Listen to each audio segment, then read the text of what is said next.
Whatever. This ain't working still, but who cares?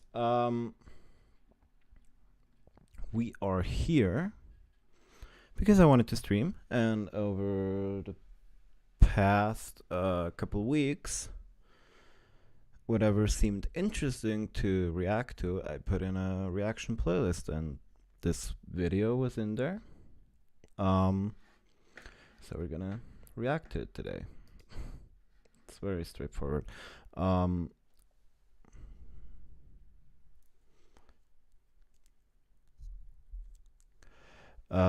Yeah, there's just give me a second or so. I wanted to use this time from the song, but of course it doesn't work, so whatever.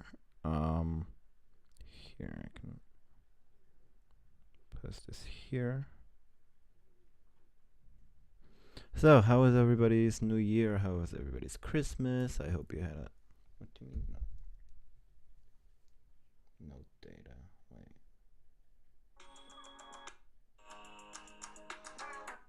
Here I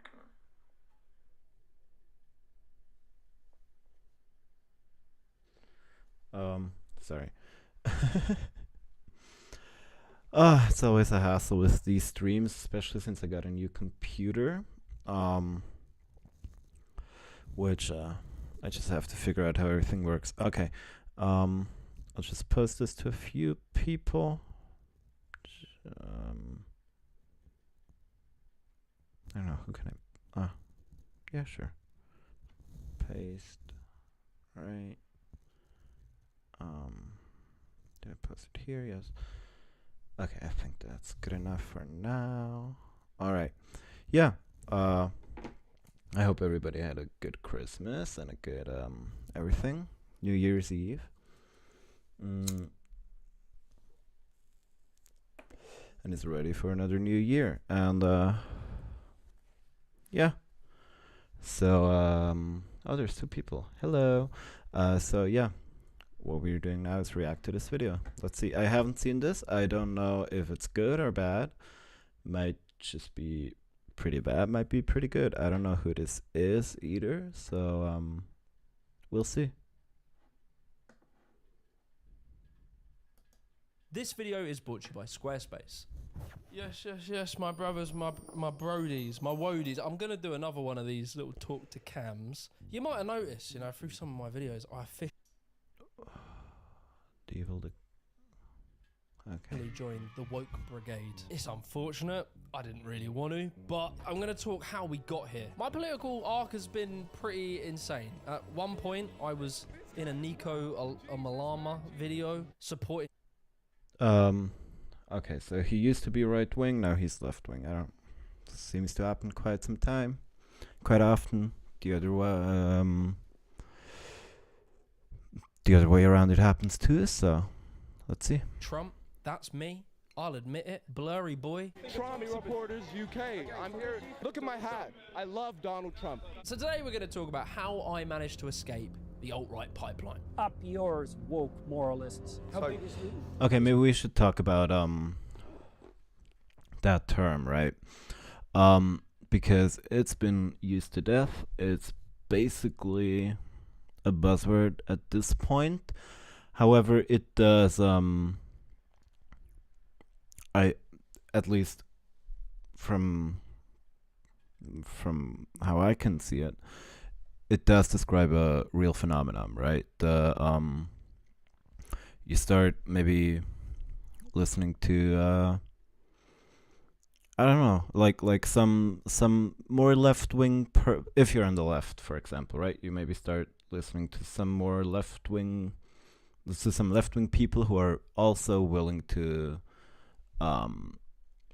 criticize their own side. Then you slowly start to go towards the center, and you just get, because these people all collaborate with each other, and the center today is basically just the right wing who doesn't have the guts to call themselves right wing, so you get sucked into there until you go deeper and deeper and deeper and deeper until you come out alt-right. That does seem to happen. I mean, it didn't happen to me, but I kind of went in that direction back in 2017, 2018. Um. So yeah. Let's see how he defines the term. Maybe I hope so. 200,000 population. And how many lost? 45. There will never be peace on this earth so long as we have this book. It's a violent and cursed book. Attacks on mosques, other minority communities singled out, wanton violence alongside racist rhetoric. When I was a young gangster, a YG, I was a little bruh, right? A little bruh. I'm about 13 years old, and we're invited into school. It was mandatory, we weren't invited.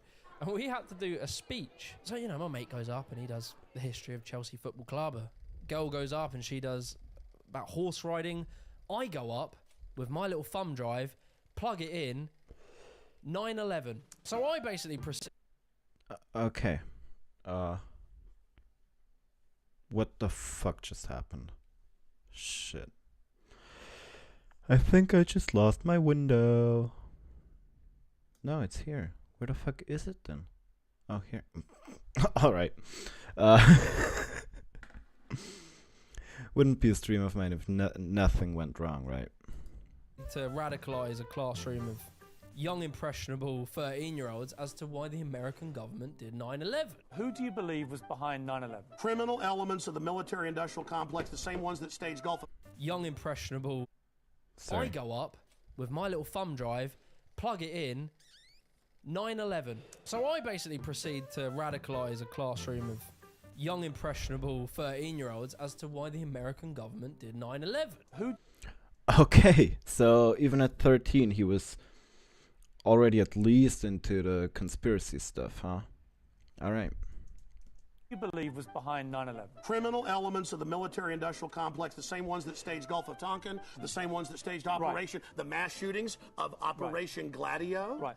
Ooh, Do you? I was in this kind of like early conspiracy theory bubble, but what I want to say is it was interesting, right? Because at that time, being a conspiracy theorist wasn't left and right, it was just anti-establishment.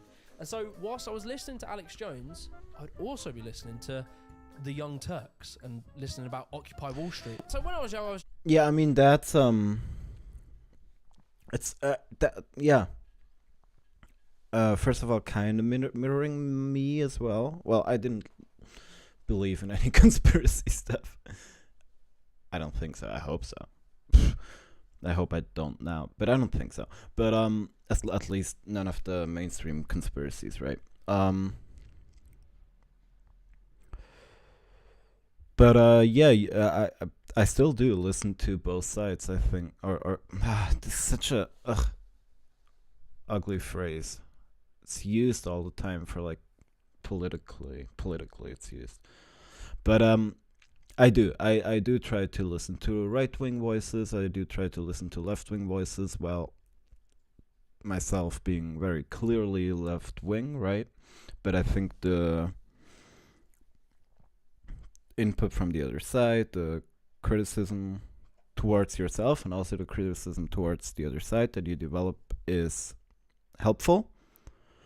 But yeah, it's I think I don't remember who. Oh yeah, Destiny once said this, that it's not really about left or right anymore. It's about establishment and anti-establishment, which I don't know how much I agree with that, because the far left and the far right still have some key disagreements, but there is some truth to that, right?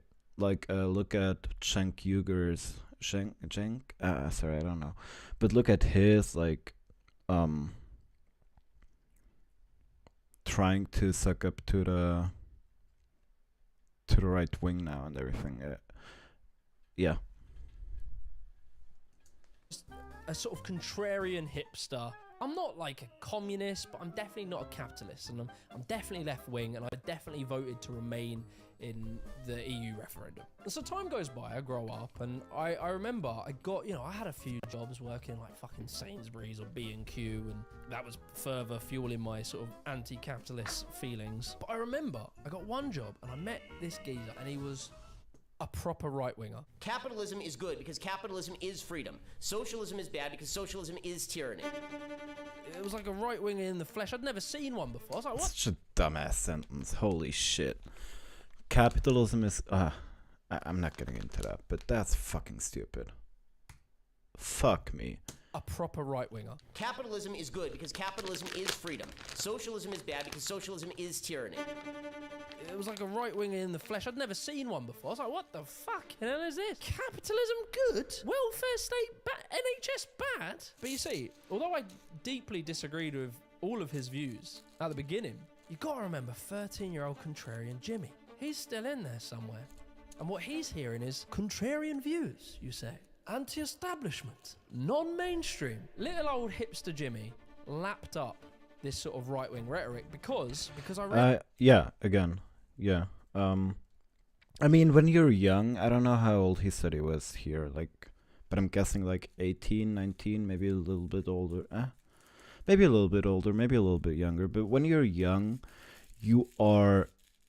I mean, it feels great to be like, ugh, I'm not with society. I'm not with all these. I'm like going against it, and I know everything's so much better. Like, I mean, that's how I felt. That's how a lot of people I know felt and still feel sometimes. So yeah, that makes sense. Is what I'm saying, I guess. It was different to everyone else, and that would make me interesting if I believed all these things, right? And like when I say right wing, it's not, you know, we don't like foreigners. It's stuff like this. The people who get on welfare lose their human independence and feeling of dignity. They become... Yeah, how much human independence and feeling of dignity do you think you lose when you don't have it, when you lose your job and can't fucking pay your bills? Like, especially if you have kids. Holy shit. Like, I'm sorry, Timmy, but unfortunately we can't really afford the electricity bill anymore, so sorry. Unfortunately we haven't paid rent in like 3 months, so we have to move now to hopefully just a smaller apartment. Yeah, sorry, Timmy. Like, what do you think that does with somebody's dignity? Or even if you don't have kids, like having to give up like things you've fought for, right? Because you're always kind of fighting to find your place, right? Or to claim your place, I guess, and then you lose that. And then maybe smaller apartment, maybe even on the streets. I mean, that happens. Doesn't... Even in Switzerland, where we have pretty good like social systems, that shit happens. So sorry, it's just stupid. It's just, yeah. Subject to the dictates and whims of their welfare supervisor, who can tell them whether they can live here or there, whether they may put in a telephone, what they may do with their lives. They're treated like children. So now I'm at the doors of the alt-right pipeline, right? I pick up my hat with the light, turn the torch on, grab my pickaxe, and I head in. And the first stop is Jordan Peterson. And then if I'd said to you, please, I'd rather... Of course. ...go by she. How would you respond to that on a personal level? How would you... The way I have responded to that, because I've had a number of conversations with transgendered individuals, is that I use whatever pronoun seems to go along with the persona that they're projecting publicly. How can I describe the fact that someone who was once a woman, and really still is, had her breasts cut off because she, he, they, I need to hear that again. I'm sorry. That was And the first stop is Jordan Peterson. And then if I'd said to you, please, I'd rather go by she. How would you respond to that on a personal level? How would... The way I have responded to that, because I've had a number of conversations with transgendered individuals, is that I use whatever pronoun seems to go along with the persona that they're projecting publicly. That seems reasonable, right? That seems okay.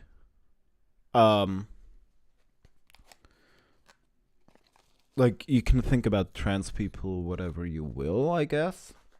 I'm of the opinion that it's definitely real and something we need to accept. And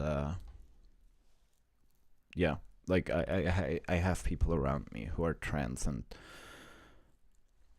they are so much more, I don't know, themselves in a way. Like, that was interesting because I knew these people, right? before they were trans, some of them, and or before they came out or started transitioning. Um, and then they started transitioning and they were out, and suddenly they seemed more like a not necessarily a better, but a more true version of themselves, which is really interesting, I think. So the point is, if whether you think people are actually trans or not, or whether that actually exists, just for the sake of like them feeling safe with you and for the sake of conversation, call them by whatever they want to be called by, and you can still think whatever you want. But yeah, I don't know, that seems like a good way to go about it.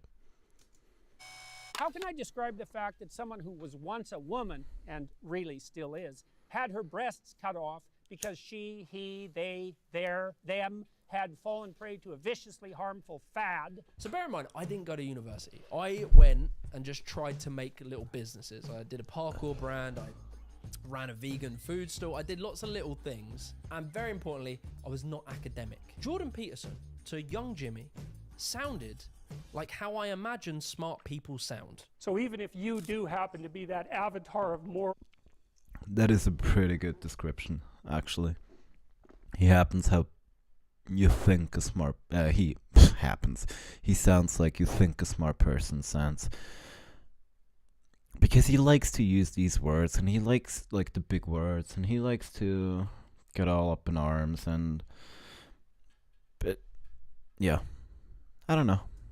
Purity that you claim implicitly, the probability that you'd get to act out your goodness in relationship to those possessed by your ideology is zero. He would use big words, he would do this with his hands, he would think and contemplate. Like, he was the sort of caricature of a smart person. And it was very interesting because all of his views tended to be quite contrarian to sort of mainstream views. And he would, again, like my friend, he would talk about the benefits of capitalism. He would talk about natural hierarchies. I've actually never seen that Kathy Newsom Jordan Peterson debate. Maybe we should actually.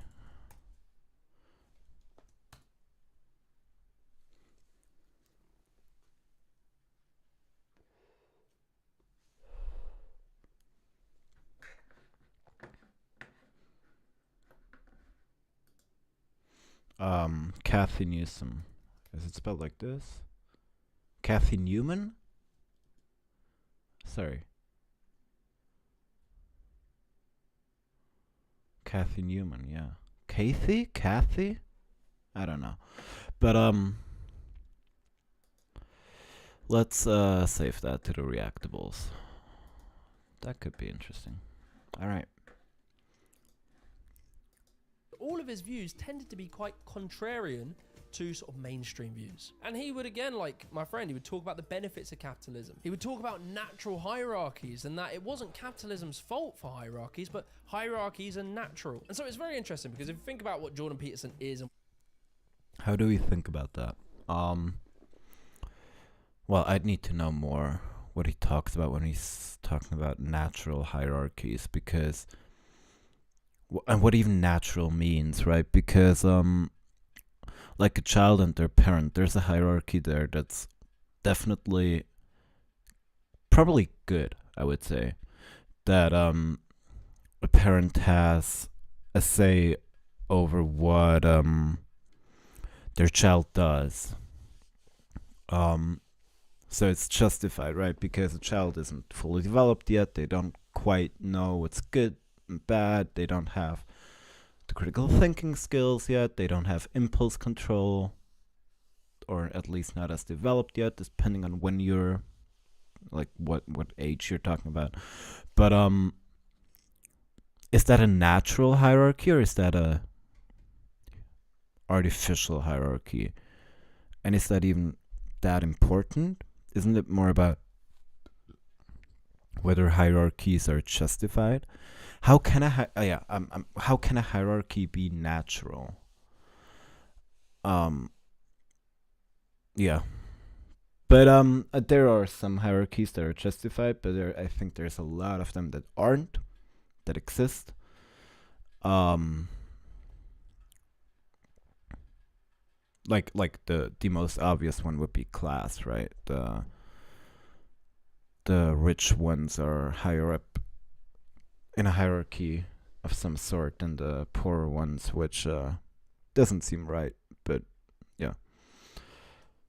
He thinks and his words now. Back in 2016, it was very different, right? As a matter of respect, in fact, would you refer to a trans person who asks you to use they, them pronouns, a pronoun which has a several hundred-year historical... But that's not what we're talking about. He rises to fame on what he is portraying as a free speech battle. The Canadian government are trying to make it so that if you say the wrong pronouns to a transgender person, you will go to jail. And Jordan Peterson never says something like, I don't believe in trans people, and so I don't believe I should say their pronouns. He's not saying that people who do transgender surgeries are butchers. He is saying that by law, I shouldn't be forced to say anything. Difference between saying... Which, I don't know if I agree with that still. I do agree with that.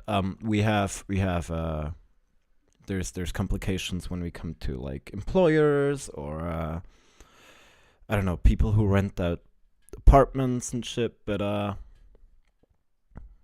just the normal person on the street shouldn't be compelled to say anything. However, the question is, why are you so hung up on that? It's not like there's I don't remember what the thing was at the time, but in hindsight, it's not like even Canada, I don't think, has laws like a normal citizen has to call this person this pronoun or not. So the question is, why are you so hung up on that, maybe? There's something you can't say, and saying that there are things that you have to say. And I regard these made-up pronouns, all of them, as the neologisms of radical PC authoritarians. As I grew up, I kind of realized he misrepresented this bill and he was blowing things out of proportion. But if we just take it on face value and believe what he was saying, then yeah, it seemed illogical to oppose what he was saying. And so whilst I'm going through Jordan Peterson's books, his podcasts, his speeches, etc., I'm getting this feeling that there's this sort of crazy, indoctrinated Marxist left who are trying to suppress your freedom and usher in communism. And so all this is happening all the way in Canada where no one gives a fuck about. But what about here in Britain? Right? In Britain, we have a sort of similar scenario. And it involves a man, a very controversial man, by the name of Tommy Robinson. I knew it. I should have said it. I knew it. I don't even know what he's talking about, but it's always fucking Tommy Robinson. Always. Tommy Robinson. It's always him. Like, he's like the one extreme right-wing media guy they have over there or something. I don't know. No, they probably have more. But, like, it's always him. Before we go any further, I want to give a massive shout out to today's sponsor, Squarespace. Squarespace is undoubtedly the best, I'm not kidding, the best platform when it comes to making websites. Fuck off. Websites, ones that are perfectly tailored to you. With their new design intelligence, which combines the newest AI technology, plus their years of understanding and crafting beautiful website templates, you can now literally type in prompts to the AI and it will create a bespoke website to you. Bro, that huge fucking influx in AI shit over the past, like, I don't even know, or the past, like, year or two is, that's insane, dude. So much. And people just, like, you have, like, people saying, like pushing back against it, but most people seem to just be like okay with it. It's it's insane. brand. As well as that, their payment system. So if you're selling goods online and people, maybe you have customers all around the world, Squarespace takes so many different types of payments, it's now easier than ever. From Klarna to ACH direct debit, Apple Pay, and you can even do buy now, pay later with Afterpay and ClearPay. And also, the laborious job of writing product descriptions has got a whole world easier with Squarespace's Blueprint AI. You can just bang in a prompt, it'll shoot out some text, you can tweak it and change it, and it will save you time, and it's very good quality. So be sure to head over to squarespace.com/Jimmy the Giant, and to get 10% off your first purchase of a website or a domain, use the code Jimmy the Giant. Anyway, back to the video. This the Quran around in your hand book is in the that reason. disgraceful manner. This book is outrageous. This book is the reason we're in such a mess. Piers Morgan is a figure I can never quite tell.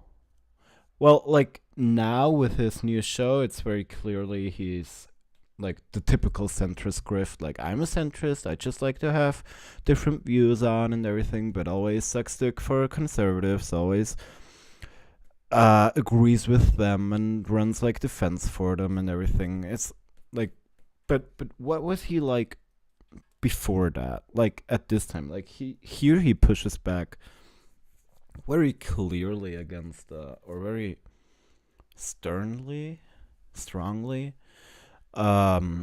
against Tommy Boy, right?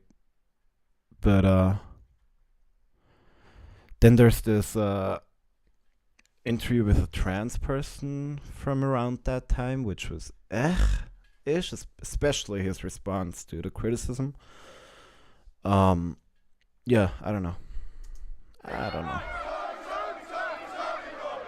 Boys, I'm not proud of this, but I'm just being an honest person. I'm trying to explain where I was at, how I got to where I was, and how I am where I am now. And so I come across Tommy Robinson in this period of time where he goes to jail for, as he's presenting it to the audience online, trying to report on Muslim grooming gangs. It's so cringe, man. Convicted of journalism. Oh, fuck off. Jail. And I see this as a suppression of journalism, a suppression of free speech by a tyrannical government. Britain equals North Korea, dude. Whatever.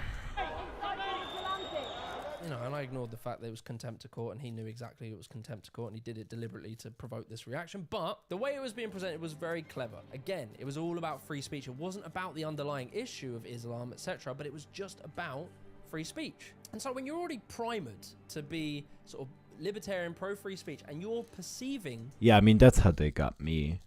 The authoritarian left is trying to censor... I mean, that did happen a little bit. But it was completely blown out of proportion. It's trying to censor you. That's not good. I'm still left, though. I just pro-free speech and everything, and that fucking caught me, right? Because, I was left. I was very much in the left. Very much pro-LGBT issues. Very much social programs and everything. But also very libertarian is kind of where I'm still at now, I think. Very pro-free speech. Everybody should do whatever they feel like as long as they don't infringe on the rights of others and blah, blah, blah, right? So that's how they get you. These attacks on free speech, you start to wonder, why are they And then they come with a anti-theist thing, which caught me as well, because I'm very much atheist. And back then, very much anti-theist, like religion is bad for the world and everything, which I'm not getting into it. I still don't think religion is great, but there's people who it helps a lot, and as long as they don't annoy me with it, that's fine. It's basically my stance right now. But yeah, and then you get into look at Islam is a very authoritarian religion, so people who come here from Muslim countries probably have pretty bad views as well, so they shouldn't even come. Which, like, yeah, Islam is very authoritarian, very archaic. People who come here from those places, yeah, a lot of them probably do believe in those things, although a lot of them also probably don't. Therefore, we shouldn't take them. No, they're in a crisis, right? War and everything, especially back then with ISIS. They should be allowed to come here, but we should try to integrate them well, and we didn't do that.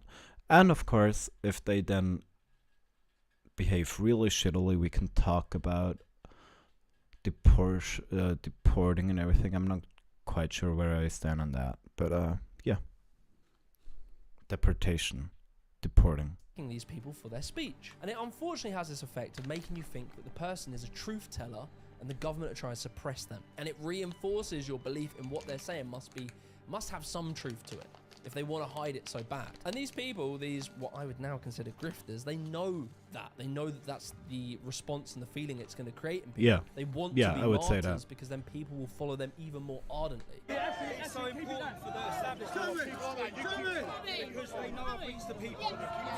They know Free Tommy Robinson and free him. That guy looks strange as fuck.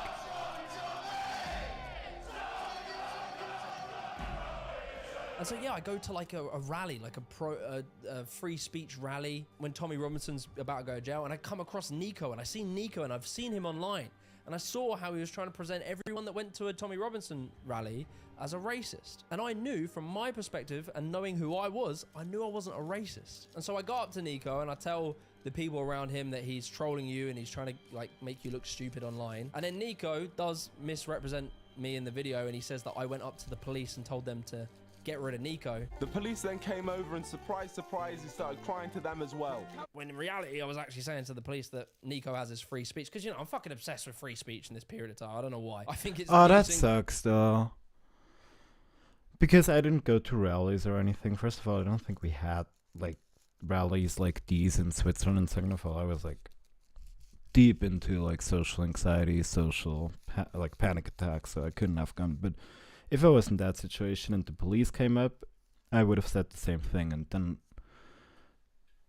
to be lied about like that, oh, that sucks. Yeah, that sucks.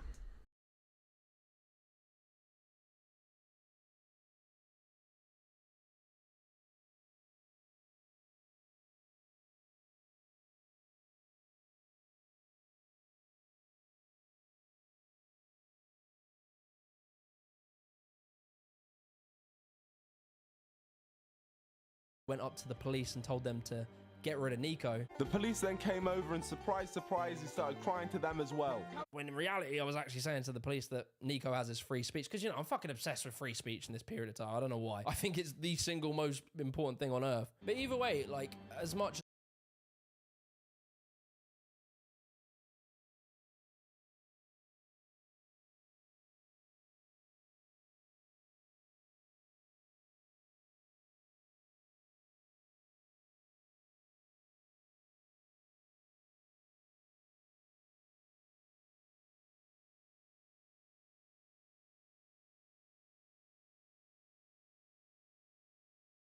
I disagree with myself for being at that rally and supporting Tommy Robinson in that time, I still stand by the fact that I don't think these people understood why people were presenting them as racist, right? And I just want to touch on that. Tell me a Trump policy right now. I support... Fake, waffle. You're waffling, man. Yeah, answer the question. I support his trade policy. How dare you fake this? How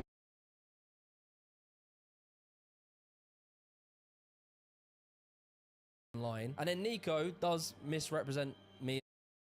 The view I have now, I support... Fake, waffle. You're waffling, man. Yeah, answer the question. I support his trade policy. How dare you fake this? How dare you? This... You know, now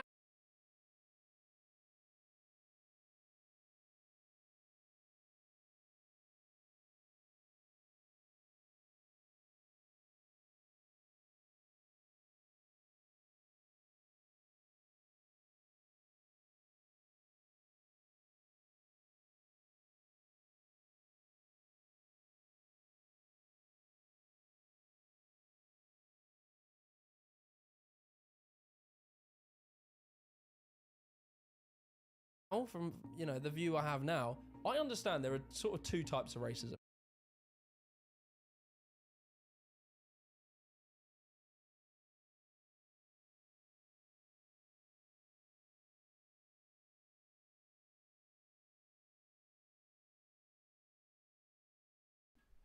No. Fuck.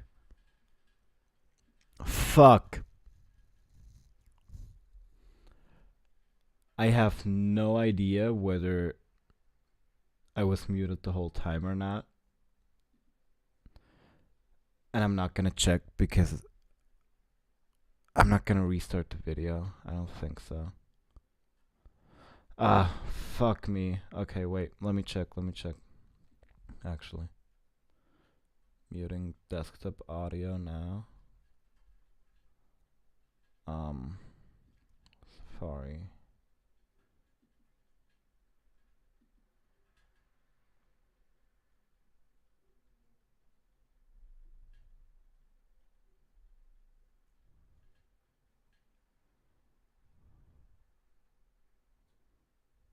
Oh? No, I think... Wait.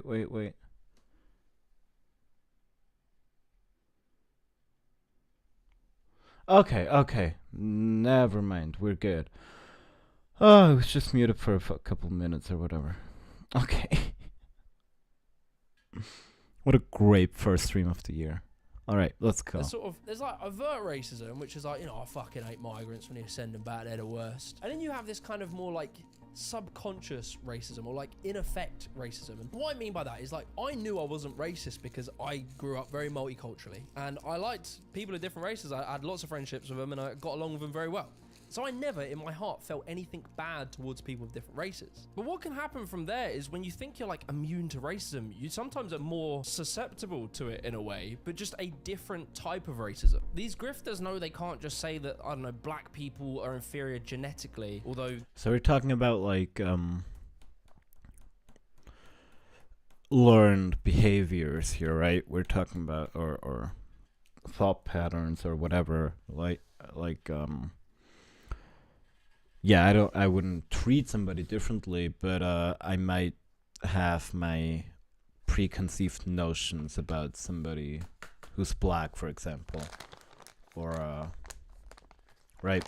I guess that's what we're talking about, which took me a while to realize as well. It's like the way those like anti-SJW, anti-woke people talk about racism is like either you fucking hate black people or you're not racist. And that's just so simplistic. But yeah. If some of them have started doing that again, they found sneakier ways of wrapping it, often by hiding behind culture. These pundits will lie and say stuff like 84% of grooming gangs are Asian Pakistani, which has been endlessly disproven. It is white people who make up the majority of grooming gangs. But all this misinformation can lead you to believe that their culture is inferior to ours, and therefore we can't mix. And with the Tommy Robinson... Okay, about the culture thing, depending on, I mean, inferior is a hard word because it does sound really bad. But there are like I like mostly the values we have in like culture in my country. Don't like everything, but mostly, right? Especially again the freedom thing and whatever the fuck. So a culture who is like let's say women's rights, which we're not where we should be with that, but we're pretty good, right? At least compared to other countries. So a different culture who doesn't hold that as an important like tenet of their culture, or thinks the opposite, I would say is in that regard worse than our culture. And when you get like a lot of that grouped in one culture, that I would say is in that regard not as desirable as our culture. Yeah. Anyway. Thing, it's kind of the same when it comes to Islam, right? You didn't hate people for being like having brown skin. You were simply critiquing their ideology, their beliefs. You wouldn't do that. However, that can of course be used to drift into racism. Of course. William Would you do Gladstone with the Bible? Show some respect. Show some respect. Show some respect. Have you read this book? For people. Have you read this there book? Are over There's a billion people. There are 100. So, you know, I'm listening to the greatest hits, right? I'm listening to Ben Shapiro debate some 12-year-old feminist. I'm listening to Jordan Peterson, Matt Walsh, I'm Joe Rogan until I fucking die. And I find myself accepting that I must be right-wing now. And, you know, little hipster Jimmy, that's cool because now I'm different to everyone. I'm the contrarian, right? I have all the different opinions. Oh no, the sky isn't blue. Actually, no, it's a shade of maroon. And like when you're listening to all this stuff, you get this sort of impression of the left, like what you're perceiving the left to be like, basically the worst of the left. You know you're a millennial when you question whether or not it's ethical to bring children into this world. Because of climate change. We don't really know whether or not the world's going to be habitable in 30 years. And so you just get pushed further and further right from more of a reactionary position rather than some actual ideological and maybe academic understanding of economies and politics. It just sort of is a feeling. And it's so funny, like when... Yeah, that's true. I would say however, most people don't engage academically with politics or even like not academically but like thoughtfully even. It's more like what are my needs? So maybe a trans person would be more inclined to go left wing because their rights are more so protected by the left wing than the right wing. Then what are my baseline intuitions?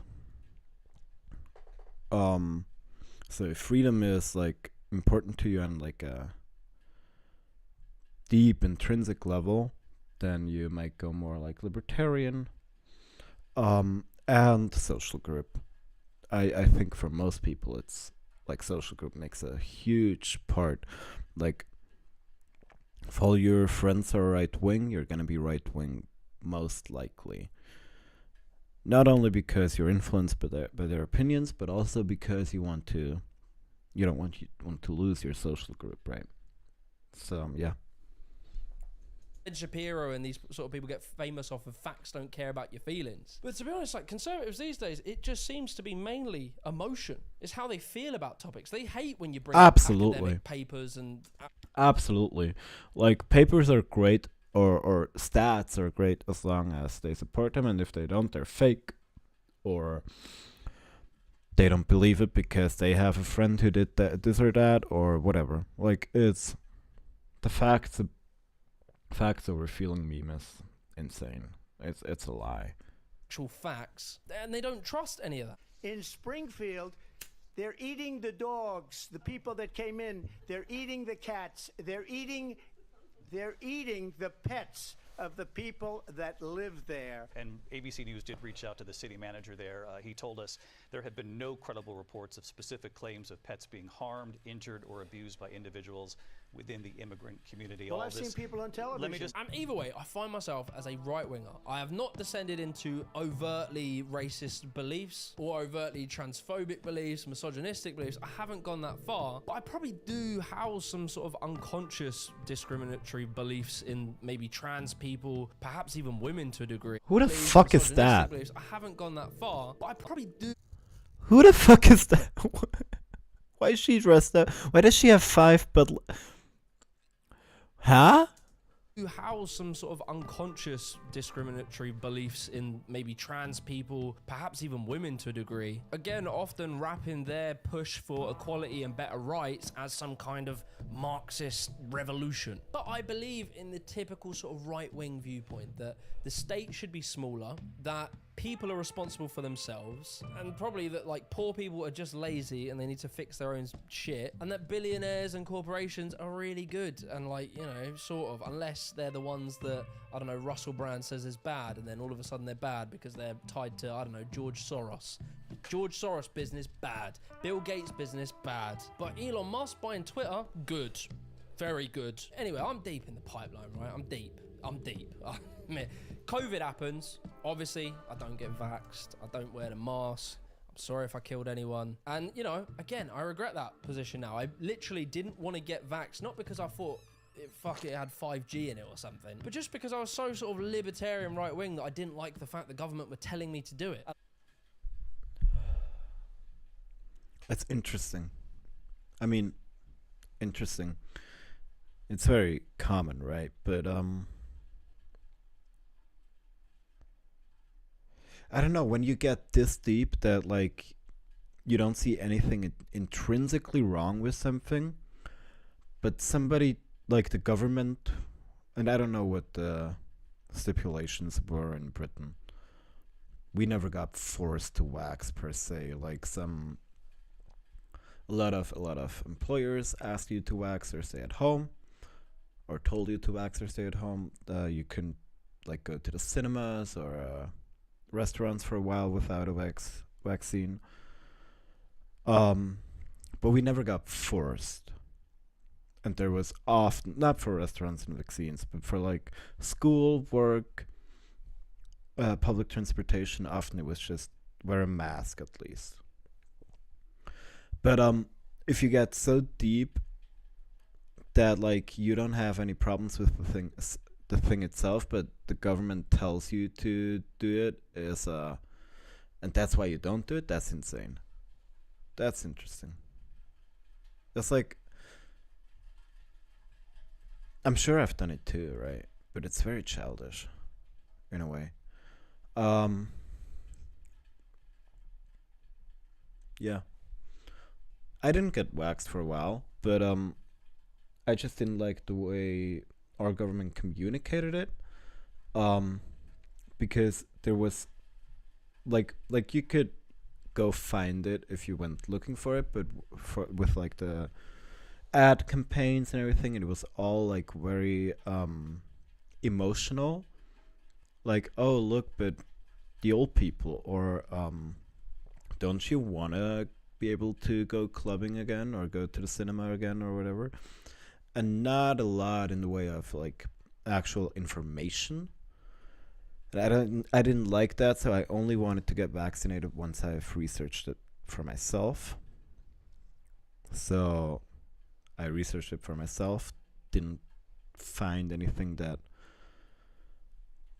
kept me from vaccinating, and then I got vaxxed. But yeah.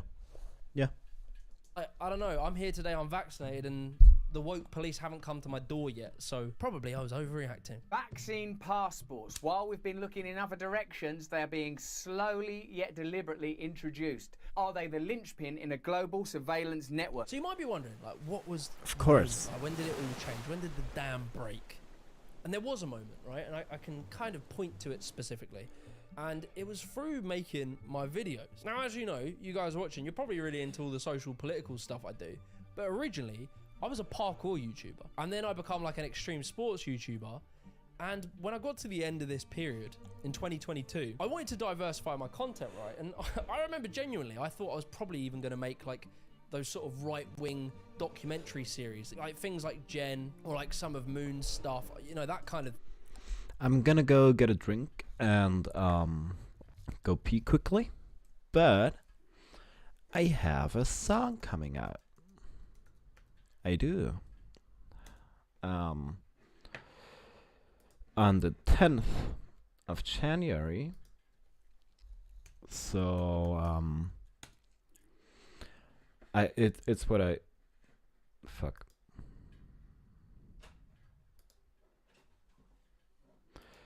On the 10th of January, it's what I tried to play before the stream, so I'm now playing it from a SoundCloud because it already has a little picture there. But yeah, I'll leave you with that. As soon as new computer, actually logged into SoundCloud and hear it. But yeah. There we go. I'll leave you with that. And I'll be back when the song's over.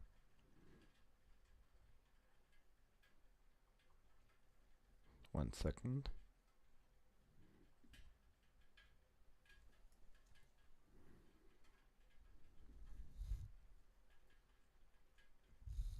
Ah, fuck me. 1 second, sorry.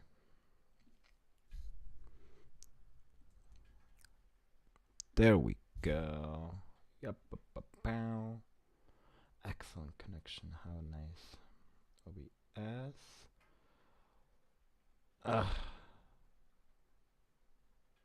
Wait.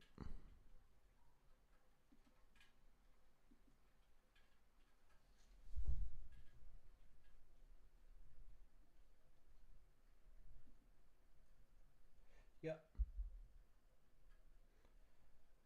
It says starting soon. It's BRB. Whatever. That's good enough. All right. I'll see you in a sec.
Geht dir Werbung auf die Nerven? Willst du in Ruhe deine Musik hören? Mit einem SoundCloud Go-Abo kannst du das werbefrei und offline. Bei SoundCloud findest du mehr Tracks als auf jeder anderen Streaming-Plattform. Und dazu profitieren unabhängige Künstler direkt von deinem Abo, weil sie für jeden deiner Plays mehr Geld bekommen. Melde dich noch heute für SoundCloud Go an.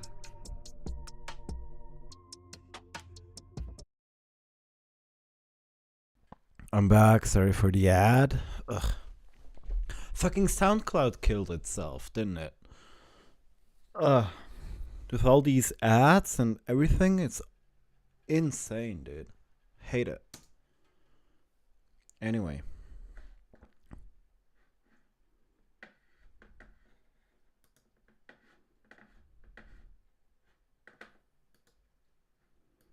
I thought I'd end up in that ilk. But you see, because I was a smart bruh and I could read the room, I knew that I couldn't make a video this period in 2022, I wanted to diversify my content, right? And I remember genuinely, I thought huge point to it specifically. And it was through making my videos. Now, as you know, you guys are watching, you're probably really into all the social political stuff I do. But originally, I was a parkour YouTuber. And then I become like an extreme sports YouTuber.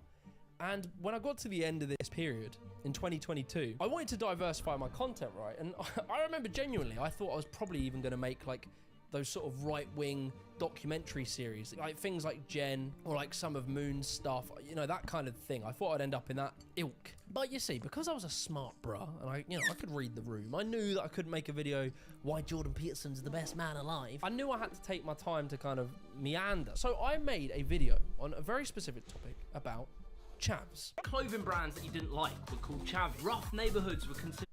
1 second.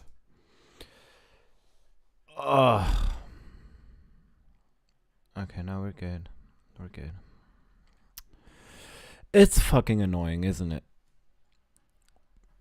I don't know why everything is like, yeah, problem occurred. Great. What problem? I'm sorry, sorry. You don't see what I see. My streaming page on YouTube Studio just fucking died for the second time. And I don't really know what I'm...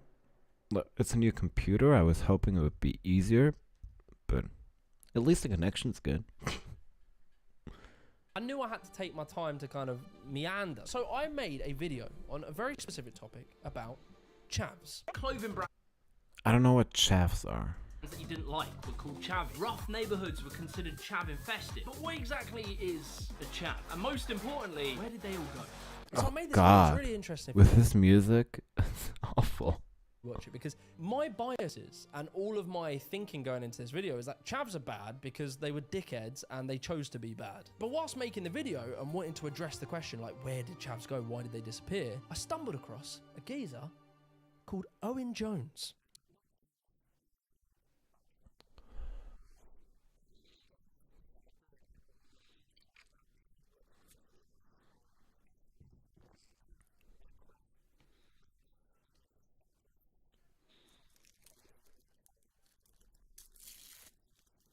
I see Owen Jones and all of my, but you see it in the video. I'm like, look guys, I'm about to quote Owen Jones.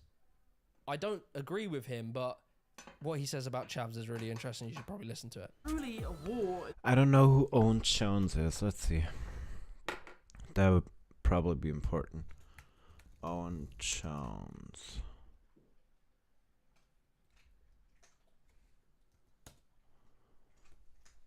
Owen Jones. Owen Jones is a British newspaper. Oh, yeah, great.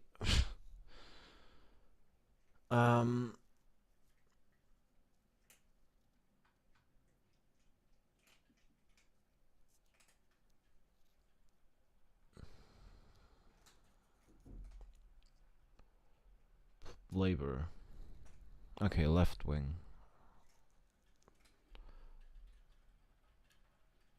Okay, left wing. All right.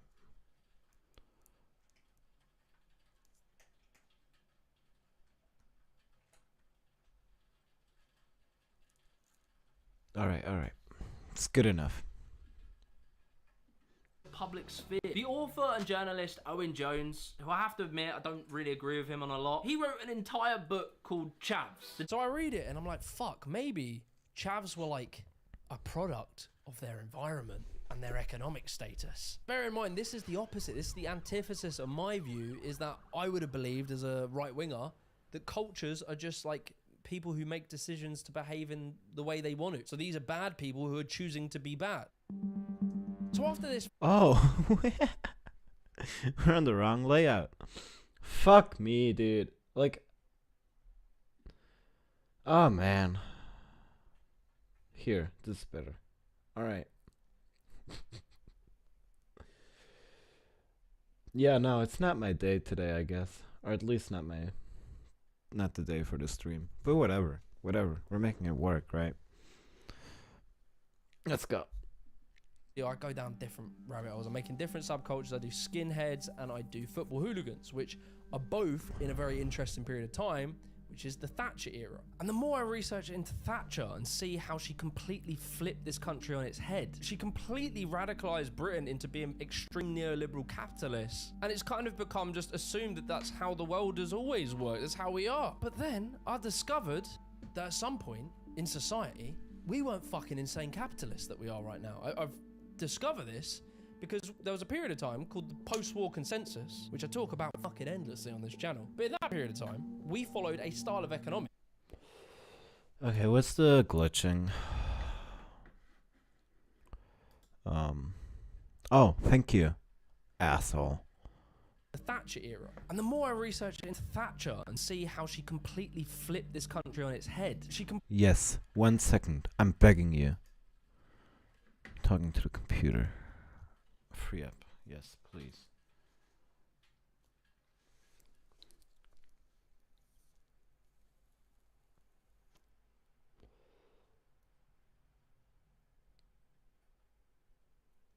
I freed up RAM and he went to, like, this computer, it's not new, it's used, but it was supposed to be good.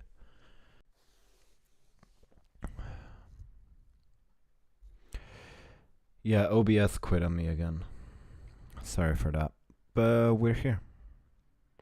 completely radicalized Britain into being extreme neoliberal capitalists. And it's kind of become just assumed that that's how the world has always worked, that's how we are. But then... I don't have any commentary here because I don't know anything about Thatcher or British politics. I'm just hoping he's right, I guess. Because I'm not gonna research this now, but yeah. I discovered that at some point in society, we weren't fucking insane capitalists that we are right now. I've discovered this because there was a period of time called the post-war consensus, which I talk about fucking endlessly on this channel. But in that period of time, we followed a style of economics that was called Keynesianism, which meant that the government's job was to make sure everyone was employed and to tax the wealthy at higher rates, use that money to build infrastructure that benefited the people. I guess an interesting way of social capitalism, social democracy, I'm guessing, from what it sounds like. I'm not sure. I don't know anything about it, but... And bear in mind, you know, I'm listening to Donald Trump saying, make America great again, and everyone's harping on about how the...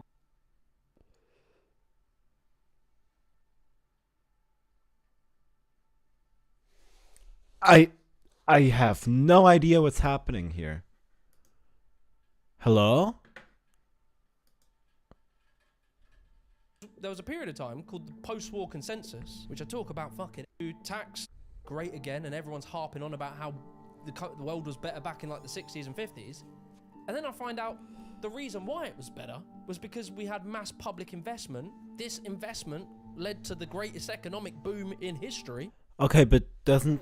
I just don't know my shit here, but doesn't that... does that only apply to Britain or America as well, or like the whole world? He doesn't... He has 2 books, but he doesn't really have any sources other than that. Okay.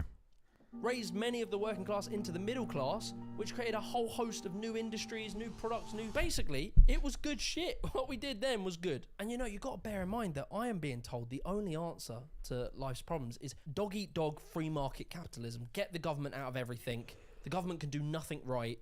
Only the geniuses of commerce can do anything. Like our water supply that has no piss and poo in it. Or like our really quick and definitely on time and affordable train system, or like our really affordable housing that people definitely aren't speculating on and shrinking.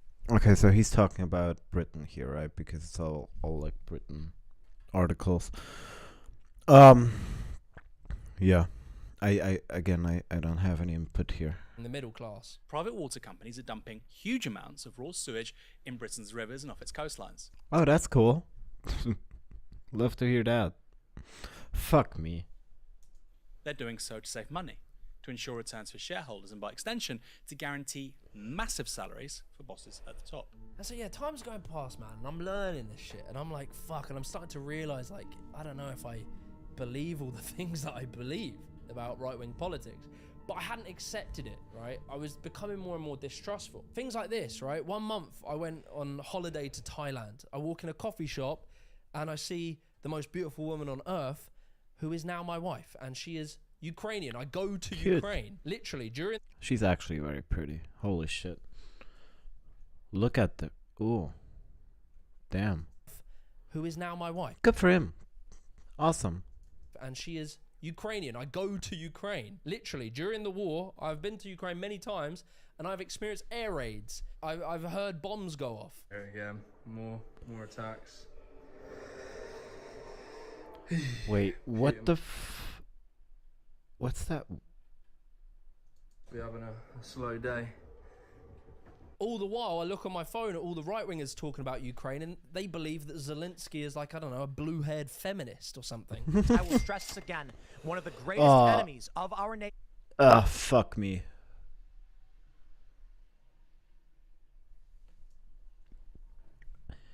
I was never a big fan of Tim Pool, but ever since that Tenet Media thing happened, ooh, I fucking hate that guy. Holy shit. Can't stand him. Right now is Ukraine. And they're trying to say that it's actually NATO, and NATO are the bad guys, and America's bad, even though we're pro-America, America is bad. And, you know, I'm learning more about the Ukrainian conflict and all the history of how it came to be and why we defend them and why we can't allow Russia to just go and take over sovereign nations. And so you learn more and more about this. But then there was two people I come across that really, like, cemented the change, right? So I'm becoming distrustful of the right. I'm starting to see, like, you know, their takes on Ukraine as being ridiculous. And then I come across a streamer. No. So right now we're deep in the sort of Andrew Tate era. Andrew Tate has blown up. And at first it was kind of, you know, it was kind of fun. It was like, especially if you're sort of a young right... God, I hate this motherfucker too.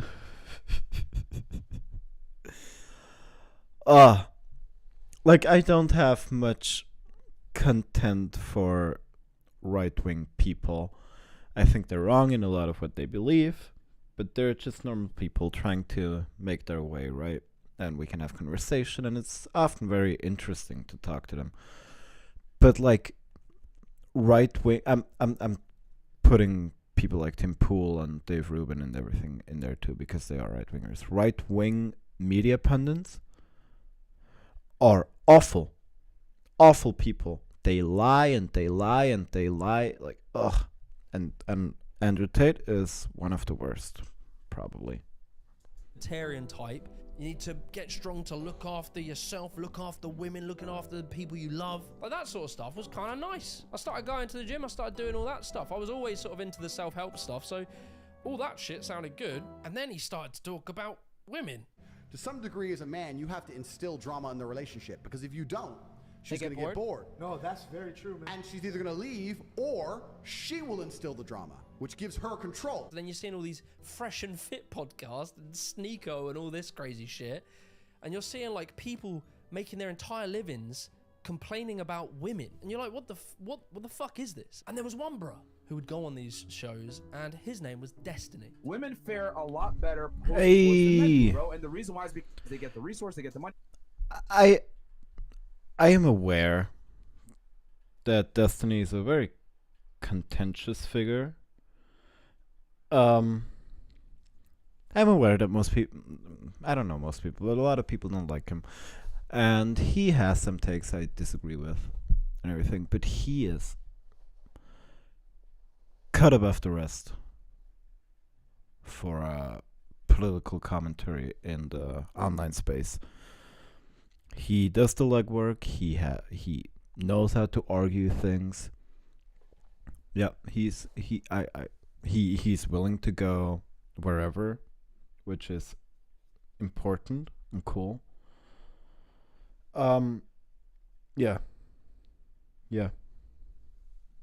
I like Destiny. they get put in a better situation financially. No, they don't. Dude, they get the house. Moms don't live good on child support. That's not true. Have you ever seen a bitch on child support? She's not living the greatest fucking life. Women fare worse than men in almost every degree after divorces. So the idea of pretending... What are you talking about? They make more money. They have better dating strategies afterwards. Men just do better than women in almost every single metric post-divorce. What? Bro? Destiny was really interesting because he was a lefty and he was proud to be a lefty. He didn't try and hide. He didn't say he was like a centrist. He was like, no, I'm on the left. But he didn't play into like the left-wing woke crazy stereotype. He was just a normal dude who presented left-wing ideas but was really good at debating. Now remember, debating the left up until this point was Ben Shapiro debating a 4-year-old. But now you're seeing someone who's actually quite... Well, not up until this point. Destiny started doing that shit in 2016, and but I know what he's saying. He definitely gained a lot more traction with the whole red pill thing, but he was pretty big before that. He was like the political streamer for a long time. well versed in the beliefs of the right wing, debating them. At least like the left-wing streamer, I guess. Winning a lot. So I get into Destiny, right? And I even was going to make a video on Destiny. I might do it again one day. And I had a conversation with him on a stream, but I was so right-wing at the time, I didn't know how to make the video because I kind of had this mental block between really asking him sort of questions. But then the final nail in the coffin for me, at the point where I realized I was no longer right-wing, was when I came across Gary's economics. You need to have structures in place. Okay, I don't know who that is. It's in your economy that prevent the rich from taking all of the wealth. If you don't have that, history teaches us the rich get all of the wealth. And once the rich have all of the wealth, ordinary people end up with very poor living conditions. You know, if you go to countries that are very unequal, India, South Africa, almost anywhere in Latin America, very unequal societies lead to very poor living standards. Gary is like a working class geezer, and he became super wealthy as a trader, and his whole thesis was that income inequality is gonna get worse, and he betted on that. He made money predicting that, and it came to fruition. Income inequality has got much worse. And what's interesting, right, is he talked about income inequality and why it was bad and why it's bad for house prices and cost of living, etc. But the thing is, and I don't know if he doesn't really talk about this too much, but it unlocked this vault in the back of my brain. It was this old memory of a clip that Jordan Peterson had put out. And it was him talking about the correlation between income inequality and crime. You always hear this idea that poverty causes crime. That's a classic left-wing idea, but it's wrong. What causes crime, especially aggressive crime, is relative poverty. Poverty is when you don't have enough to eat. Relative poverty is when the guy next door has a much better car than you. The right wing really love to argue about culture. They always... I have no idea whether that's true. I have not looked at any data in that, like... you know what I mean. But, I guess if everybody's poor, who do you have to steal from? But, I mean, crime is so complicated with like the socioeconomics and everything. I don't know. Sorry, I don't know. That like it's people's the problems in society comes from people's ideas and beliefs and their values, which is super convenient, right? Because when anything goes bad, you can just say that, oh well, it's because people are lazy or they're radical Marxist or this. All the while, there's no solution to that, right? What can you do? You can't change people's minds, so it's just like, oh well, I guess we just have to accept the status quo. But when you fundamentally challenge that view, the sort of right wing really love to argue about culture. They always say that like it's people's the problems in society comes from people's ideas and beliefs and their values, which is super convenient, right? Because when anything goes bad, you can just say that, oh well, it's because people are lazy or they're radical Marxist or this. All the while, there's no solution to that, right? What can you do? You can't change people's minds, so it's just like they're lazy, their views, their whatever. You can change that, right? You can change individuals' minds for sure. I mean, what else are we talking about here? But like with the video, like that's what he's talking about, right? But you can also change like social tendencies or like societal tendencies, I guess. Like we want kids to read more, people to read more. We encourage that in some way. We want people to be able to read. We teach that, as we did. I mean, culture changes all the time, and we have some sort of power over how it changes, right? Yeah. As a society. Oh, well, I guess we just have to accept the status quo. But when you fundamentally challenge that view, that sort of outcomes come from culture and people's individual decisions, and you start to realize that outcomes, you know, like negative outcomes, crime, poverty, people having less families, having less kids, that maybe doesn't come from culture. Maybe the reason that men and women aren't having kids and getting married isn't because they're no longer Christian and they don't believe in families and the nuclear family. Maybe it's because no one can fucking afford to have families. I mean, it's a bit of both. I don't want a family. I don't even really want to get married, even if I can afford it. And that seems to be more prevalent, or seems to have become more prevalent over the last couple decades. But at the same time, yeah, it is expensive, right? But yeah, I don't know. Yeah. Maybe it's because most people in their 20s still haven't moved out of their parents' house. Maybe it's because they don't make enough money. Not me. I moved out at fucking 19, and that was even way too late. Ugh. Anyway. Anyway.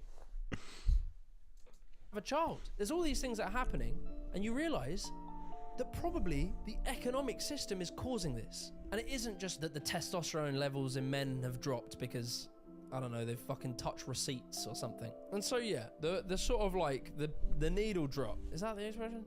The pin drop? It all sort of made sense. I realized that I actually don't think everything is culture, and I think mainly things come from economics. I think most culture comes from economics. And like, yeah, of course. I don't know. I didn't really look into this, but that seems a bit simplistic as well.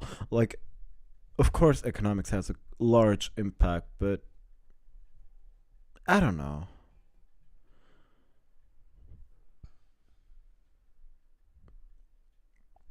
Yeah, I don't know. Attitudes, could be wrong here. Values, beliefs, they also have an impact, but I think you cannot understate economics. And so from there, as I've had my fucking left-wing epiphany, my left-wiffany, I start to really realize, like, kind of the woke stuff. Yeah, it's annoying. Do we need to argue about if there's an egg in a salad emoji? Is that really that important? And you start seeing, like, I don't know, Matt Walsh, where he's done this whole documentary, What is a Woman? And he's the expert in this. Going on Joe Rogan, being asked how many kids have puberty blockers. I think I reacted to that on a stream once. Yeah, that's fucking insane. He's like Rogan asks him, like, how many kids in America are on puberty blockers, and I think Matt Walsh says like millions, which is insane. And then I fact check it, and it's more like 3,000 or something like that, or maybe 9,000 even. I don't think so, but it's like way off.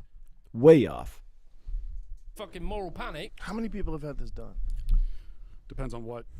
I don't think we have exact numbers, but if we're talking about the drugs, millions. Small number, if that's right. It says over the last 5 years, there were at least 4,780 who started puberty blockers, and at a prior gender just. They try to couch it with if it's right and blah blah blah, but how can you be this off when you've made a whole fucking documentary about it? Did you not research this shit? Fuck me. Dysphoria diagnosis. If your politics spends more time talking about, I don't know, what toilet a transgendered person is going to piss in, or the woke brigade, if it spends more time on that than the cost of living, the housing crisis, rising inequality, things that, you know, are actually important and actually affect your lives, if you're more focused on the former, then I hate to say it, but you've been bamboozled. Google react to radical vegans screaming away are removing the egg from their salad emoji. So what? What about my rights as somebody who loves eggs to have the egg in the emoji? It's an endless trope. These sort of moral panics, these clutching of pearls over social issues tend to seemingly always happen when there's economic problems. Like, I think it was in the 70s where they tried to ban Dungeons and Dragons, the board game, because it was satanic and demonic. It just so happened that the 70s was like a massive economic crisis. And so, yeah, the more I made these videos, the more I started to see these patterns, right? These patterns between the 20s and the 30s, the rise of fascism in the West, and how that seemed to tie in with the Great Depression. And then you notice that in the 70s and the 80s, you see the rise of the National Front, the racists and all this sort of stuff. That just happened to be the same time as stagflation and the oil crisis. And then now, lo and behold, 2024, we're in big economic problems, and it just so happens that the far right is on the rise, and the Tommy Robinson Farage followers are now throwing bricks at mosques. It's a repeatable story. When I've made these videos, you Sure, I guess. But, I mean, this whole thing started long ago, even in 2016, in which was when I got into politics, really. It seems to have been going for a bit already. And that was economically pretty okay, right? Like, I think the world had mostly recovered from, like, 2008 crisis. We were on an upswing, I'm pretty sure. So I don't... I mean, it's gotten worse since COVID, and COVID was definitely like had a huge impact on the economy. But yeah, it doesn't follow as nicely for me here, and I would really like some sources here, some research, something that I can dig into, because he's just kind of saying it.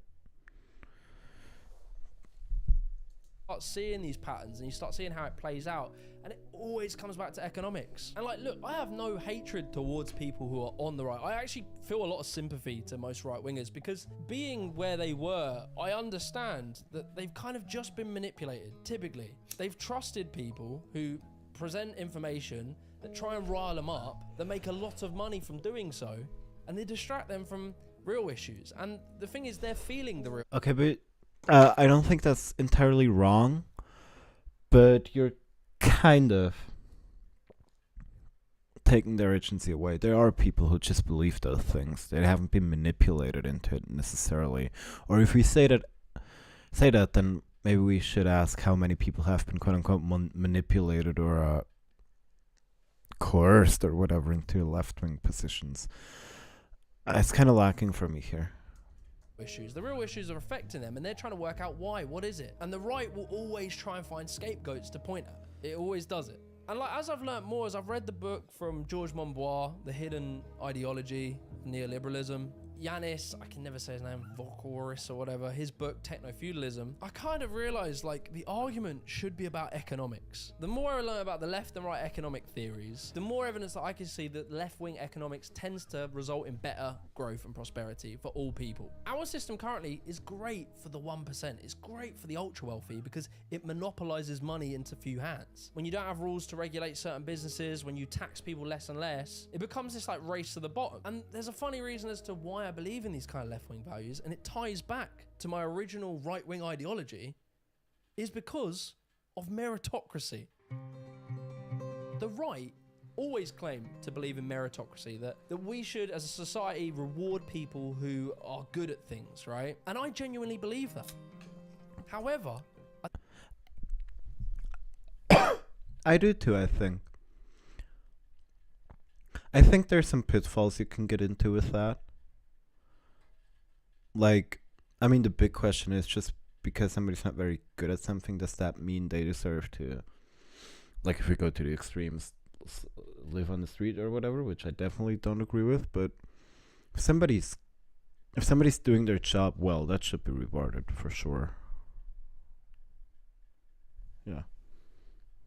I don't believe meritocracy exists when some people can inherit the best education, eat the best foods, have time to do sports, be healthy, have time to learn the oboe and the trombone whilst doing the Free Peaks challenge. That person has such an incredible advantage over the person at the bottom of the Yeah, hierarchy. absolutely. The person who grew up in poverty, whose dad's in jail, whose mum has to work 3 jobs.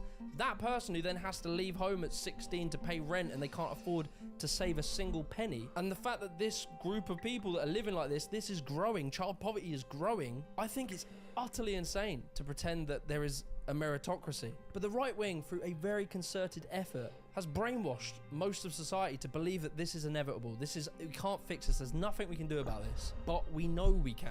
We have in the past.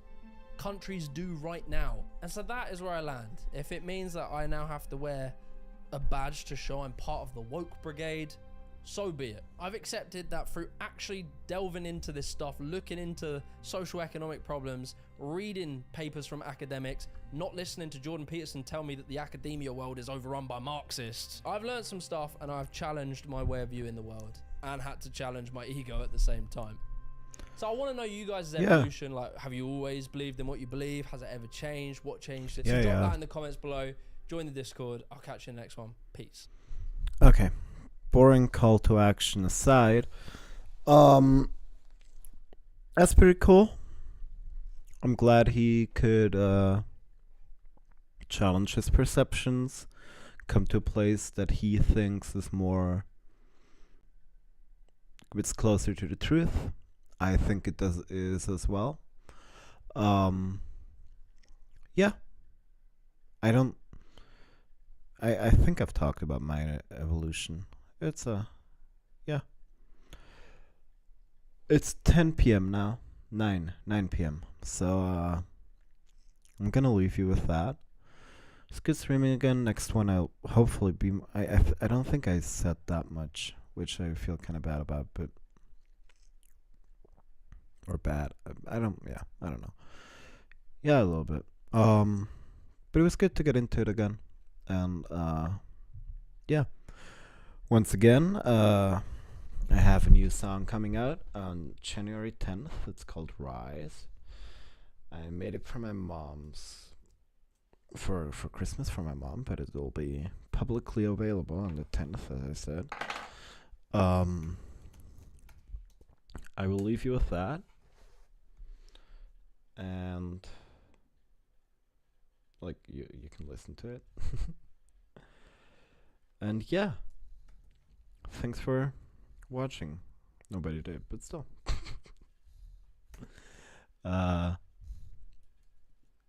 Catch you in the next one. Wait. No, I was too fast with my wrapping up. Fuck me.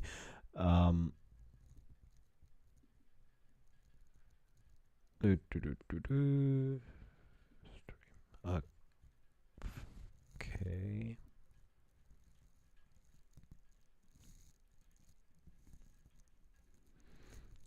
And alright. Yeah. See ya, guys. Goodbye.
Living